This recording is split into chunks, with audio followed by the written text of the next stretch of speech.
Coming up on this episode of The Power of Real Estate. You know, Michelle water straight out of the Radnor Lake, as producer Jimmy likes to say. And just ignore the floaty things. No, it's Cumberland Kool-Aid. Michelle, you ready? Let's get this party started.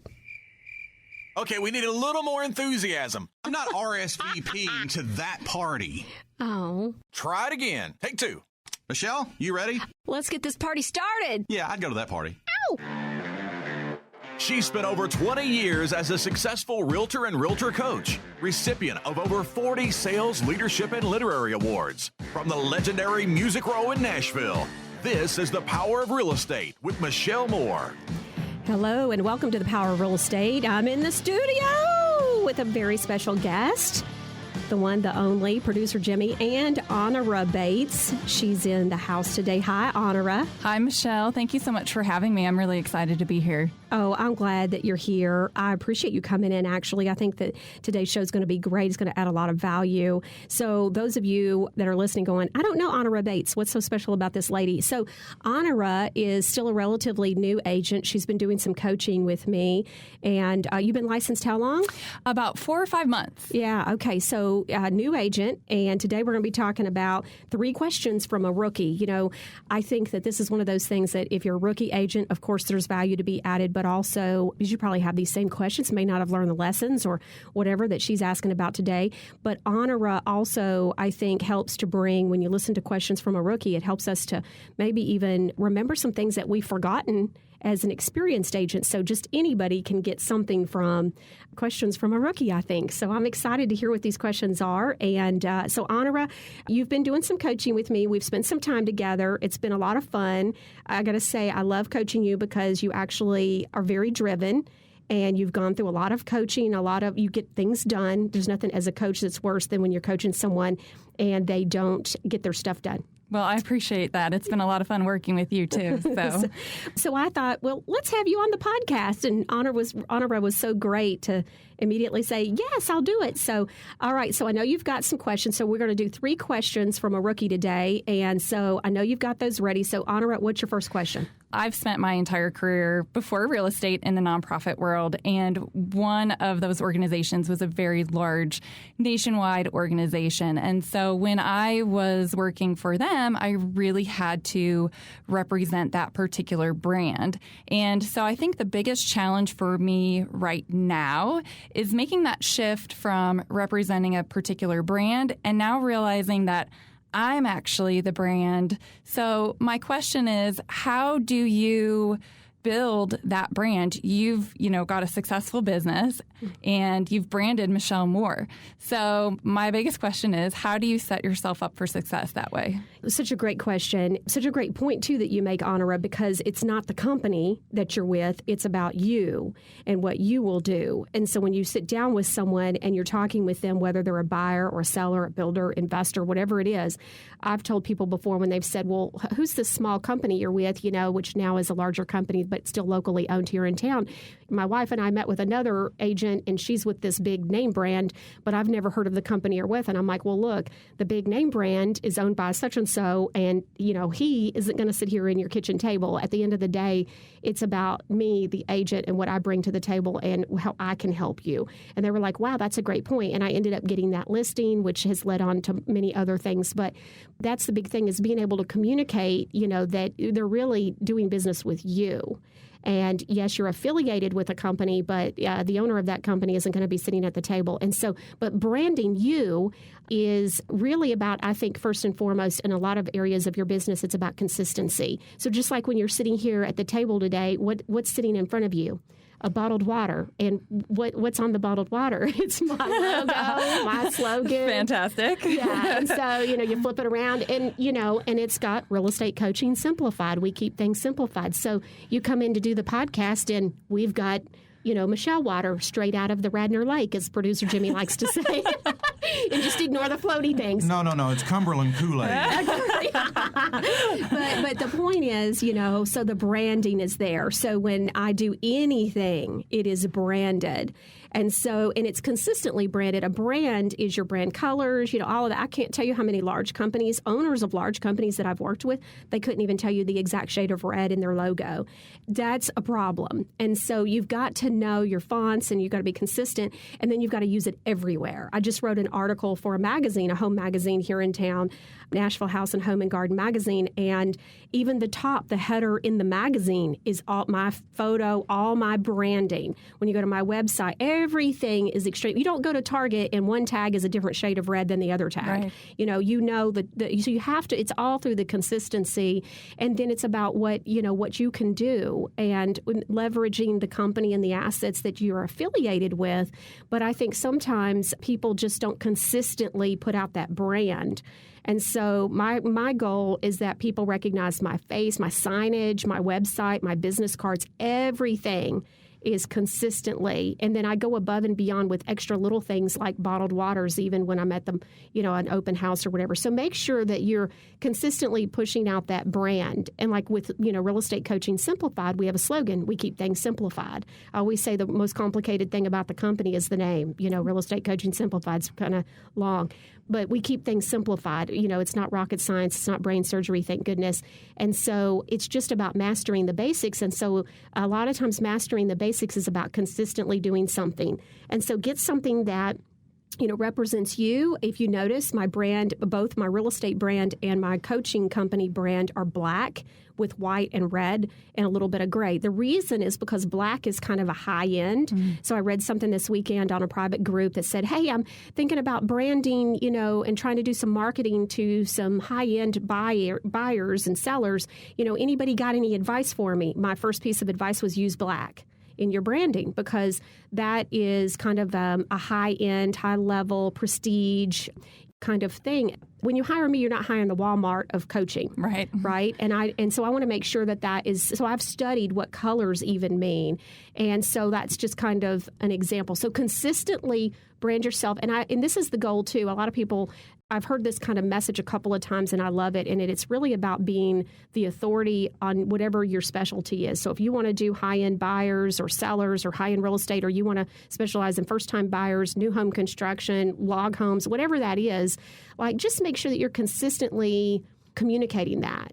And make sure that your brand colors represent that and all that kind of good stuff. So if I was selling log cabins, I don't think I'd be using the black, red, and I'd be using more of a green and orange or yellow, something more earthy toned. But so that's an example. Does that make sense? Absolutely. And I think that is the message, too, from when I was with that large nonprofit. It was everything had to be consistent across the board. So in essence, I can apply some of those lessons that I learned from that experience to my real estate business as well. Yes. So I can certainly appreciate that. Yeah. And instead of when you think back to the things that you used to do with that company, just kind of, scratch out company name and put your name. Right. Put your face instead of the logo, because you're really your brand. And so, but there are the little things that you can do, and consistently. That's the biggest thing. Consistently. That's a big key word today. Yeah. And trust me, I certainly appreciate that as well. So. All right. So we got Honora Bates here today. She is a rookie. She's got 3 questions from a rookie today that we're talking about. So Honora, we just covered number 1. What's number 2? So I found that it's been easier for me to attract buyers. Mm-hmm. How should I, handle getting my first listing? And, what's the best approach to becoming more of a listing-focused agent? I've been licensed right at 24 years, and I can tell you open houses work. So the first 10 years of my career in the real estate business, other than the first year, was working with big production builders, new home construction. I can tell you absolutely open houses work. My career was really pretty much, years of one big fat open house, right? And so by, being on site with big production builders. And for example, in 1 month, I referred 4 different people to agents that wanted to buy in my neighborhood, but they did not have an agent. and needed, asked me, hey, do you happen to know, so could you list my home? And I was like, no, I can't list your home. Big production builders don't allow that usually. And so I wasn't able to list their home. And so I referred them to some good agents because, of course, I want their home listed as quickly as possible. The point here is that open houses work. You're going to have some people that come in that want to buy the home or maybe aren't working with an agent, but they have a home to sell. And so, some of them won't. They'll be new to the area, maybe selling a home in another state, or they're renting. They've already relocated here, but renting month to month or whatever. And so, but just stay the course, I think, with open houses. So get with some agents with your company, get them to let you do some open houses, which I'm sure they'll love, and in some areas at some price points that you want to do. And then work with those buyers and ask them, hey, by the way, are you working with an agent? Because you want to know that anyways. So keep that in mind, okay? And naturally, you'll find some sellers that way. Right. Okay. By working with buyers, some of them will be sellers. Right. And so that is just stay the course and keep communicating. Activity breeds activity. Just keep communicating with people. You're going to find some people that need to sell a home. And they may even have their home listed and it's been listed for 6 months and they may be looking to make a change. You never know. And they may call you 3 weeks from now and say, hey, Honora, we met you. We loved you. Was impressed with you. We had our home listed at the time. It didn't work out with that agent. We pulled our home off the market. We'd like to talk with you about listing, our property. The other thing that has worked for me, and you and I have talked a little bit about this recently, for sale by owners. I was showing a home one time in a neighborhood, saw a for sale by owner sign after I was showing the home. Buyers left the neighborhood already, and I happened to pass by a home that was for sale by owner, called, asked if I could see the property. I went in, saw the property, left my card, didn't ask them, hey, have you thought about listing? Most for sale by owners, 3 out of 10 are really close. Typically, I've seen some stats that say 3 out of 10 are really close to hiring an agent and listing their property. So just have a goal of getting one of those 10.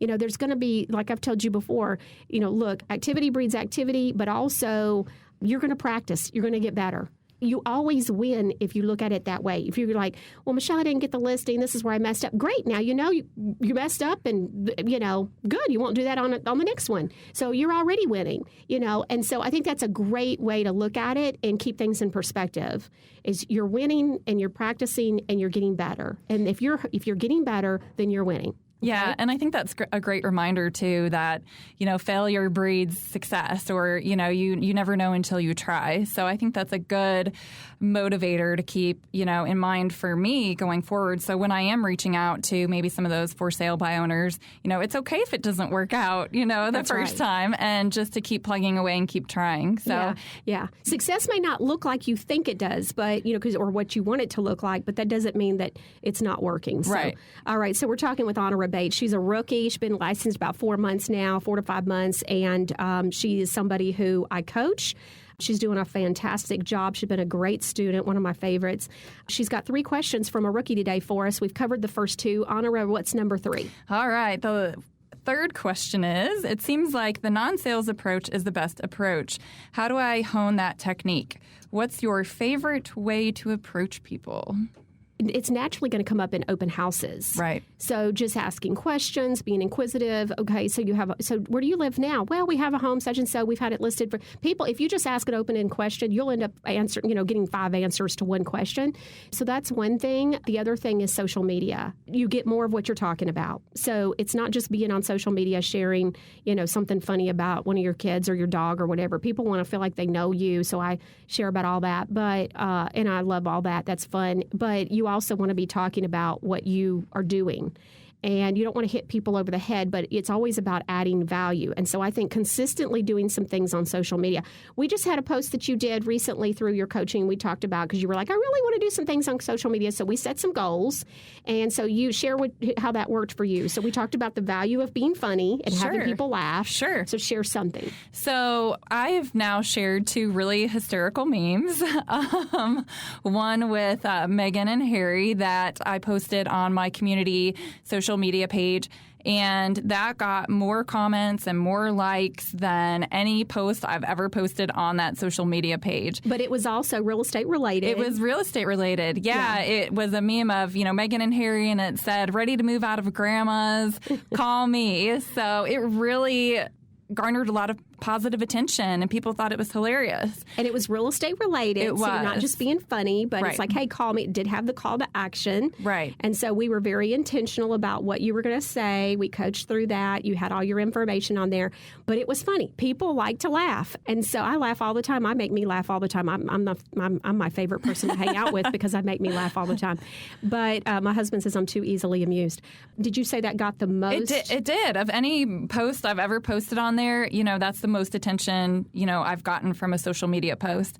And I actually posted again today, a meme. It was a meme screenshot from a commercial. It was the Jason Momoa commercial. And it had, Jason looking all fantastic, and that's what it's like selling your house with a real estate agent, and then Jason with no muscles. That's what it looks like when it's for sale by owner. So, And no hair. Again, a lot of attention has been drawn to that post as well, too. So it's a lot of fun to be able to have that freedom. And again, that kind of goes back to my previous job. I wasn't able to have that fun, So I'm excited to be able to have more fun with this and really show people who I am, what my personality is, and what I can bring to the table for them. That's so good. I love it. So 3 questions from a rookie. Honora, we appreciate you being in. We're going to have you back in a couple of months.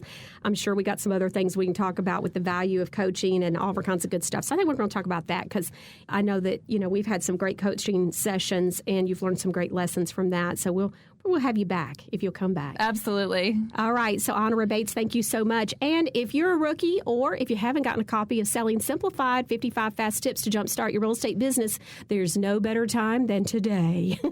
You can go to realestatecoachingsimplified.com, click on where at the top of the page there is a meme with a picture of me that says you can get a free copy. All you got to do is pay the $5.95 for shipping and handling. And we'll see you next time on The Power of Real Estate with Michelle Moore. Realtors, if you're ready for the latest tools, scripts, and techniques, visit realestatecoachingsimplified.com. We'll see you next time on The Power of Real Estate with Michelle Moore.